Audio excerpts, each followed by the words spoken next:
It shouldn't surprise you that Ontario Progressive Conservative Premier Doug Ford has been kissing up to the Liberals for years now. And that's because Doug Ford himself is a Liberal. I don't know how people don't see this. I was talking about it heavily during the Ontario provincial election, but at every opportunity that Doug Ford has, he always sides with or gushes over Liberals while also ignoring other conservative allies, in fact, at times even kicking them in the shins almost out of pure spite. You may have seen this news report clip a couple weeks back when Mark Carney was first elected as the new Liberal Party leader, and Doug Ford went on American television to talk about how much of a smart guy he is. You guys are going through a transition in leadership as well. You're about to have a new prime minister, Mark Carney. Yes. Have you spoken to him since he won? And where do you expect him to take this fight?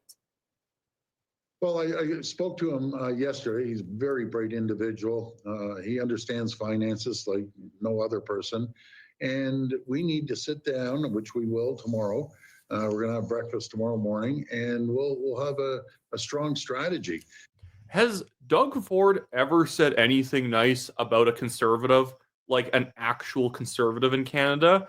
He's in fact antagonizing people like Alberta Conservative Premier Danielle Smith.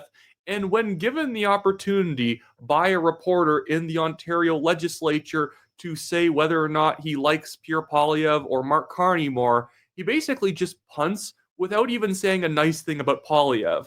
He's only said nice things about Chrystia Freeland, Justin Trudeau, and now Mark Carney, and even when explicitly given the opportunity to prove that he is not, in fact, a liberal and can side with conservatives sometimes, or even to say something mildly nice, no, he punts because doesn't really want to say anything about Poilievre.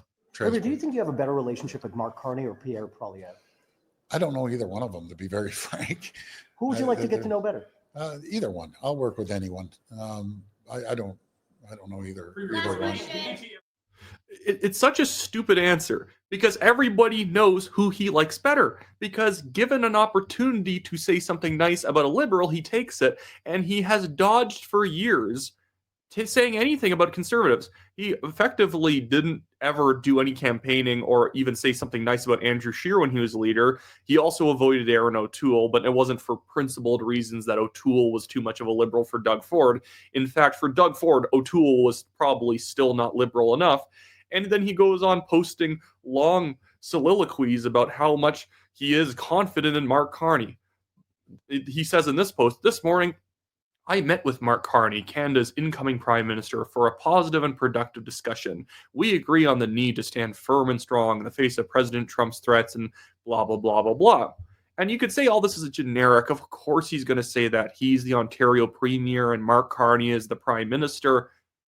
The problem is, again, the man himself has governed to the left.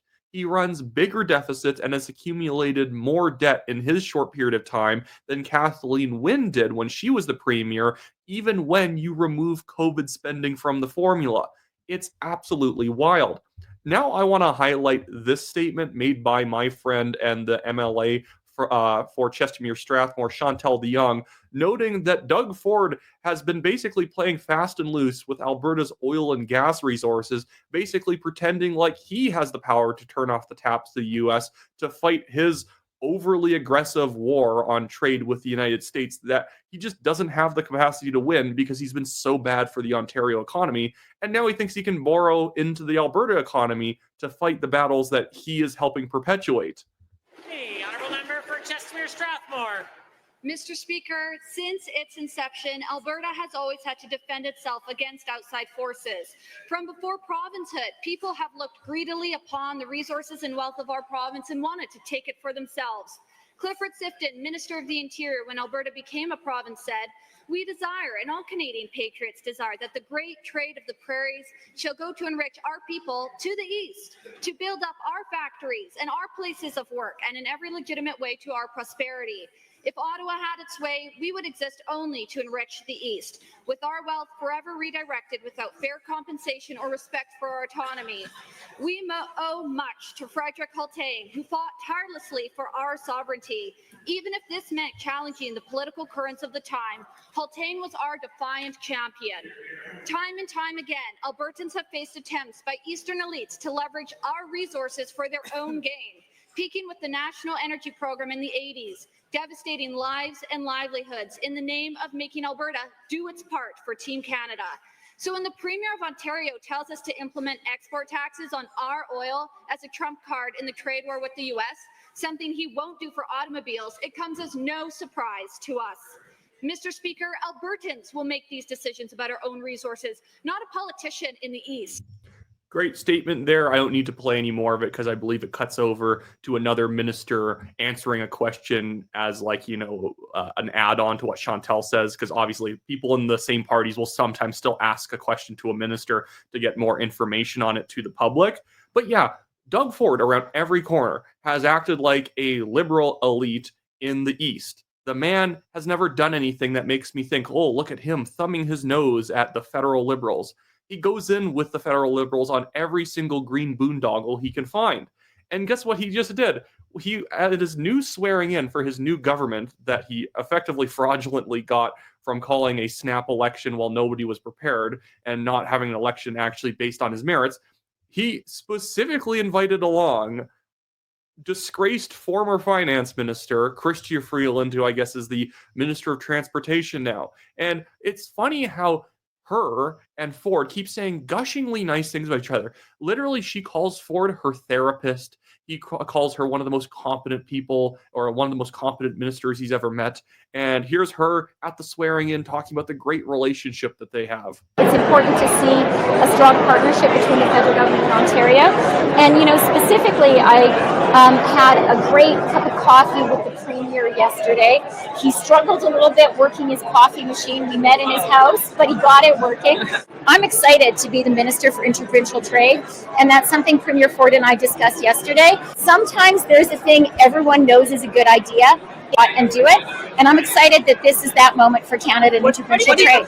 Premier Ford has a strong mandate from the people of Ontario, and I think today I'm glad to be here to show the partnership between the federal and provincial governments.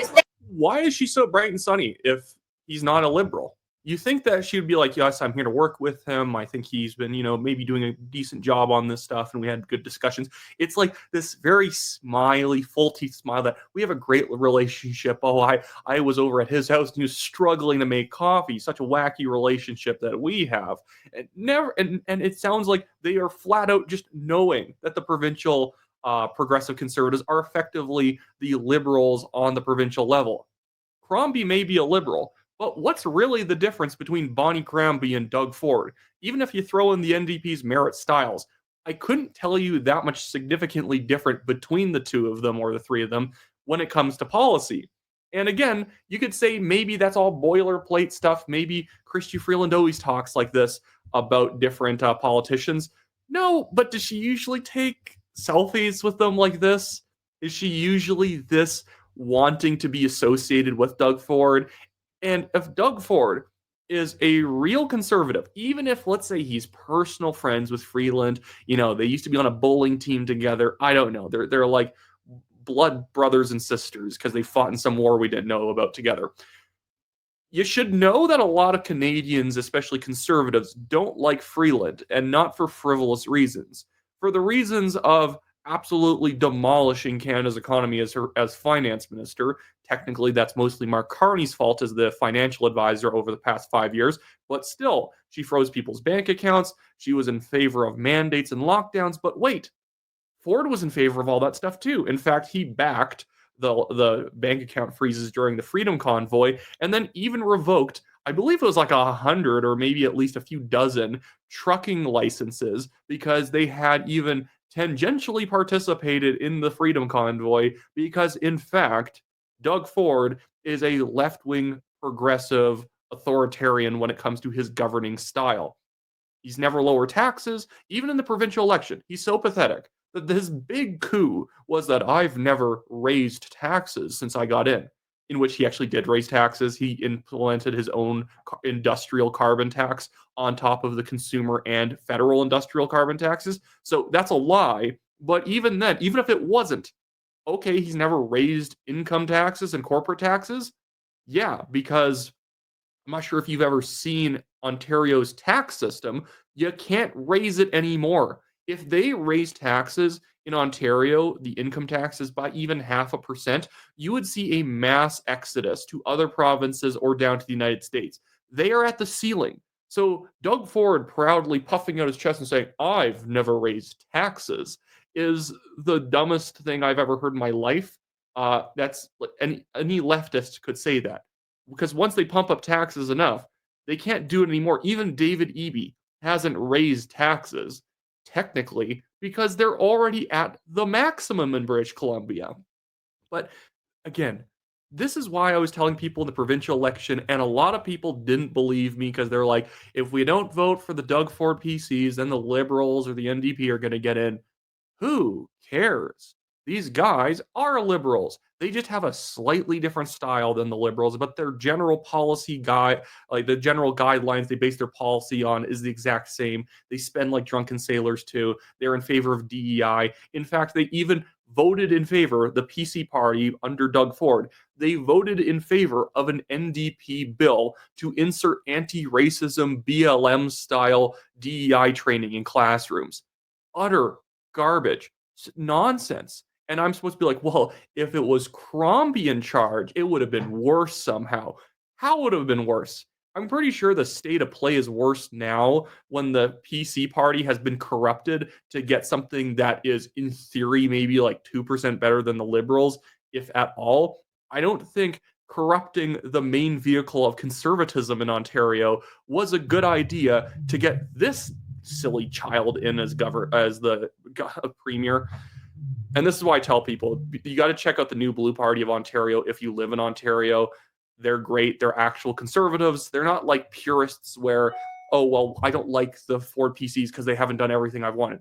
Their problem is the Ford PCs haven't done anything that they even promised in 2018. So the New Blue Party is effectively there to achieve the promises that the Ford PCs made back in 2018, but in a new party, because the PC party got so corrupt you can't even make change from the inside. They will rig internal elections. They will kick people out who are troublemakers, just maintaining the power that Doug Ford and his inner circle have and not giving up any like power to grassroots at all. They literally appoint candidates now. They don't even have nominations. So yeah, check out the New Blue Party of Ontario. I'm going to link their website in the description below and pinned at the top of the comments. This should be it for me today, guys. Like the video, subscribe to the channel, leave a comment, do all that great stuff, and I'll see you later.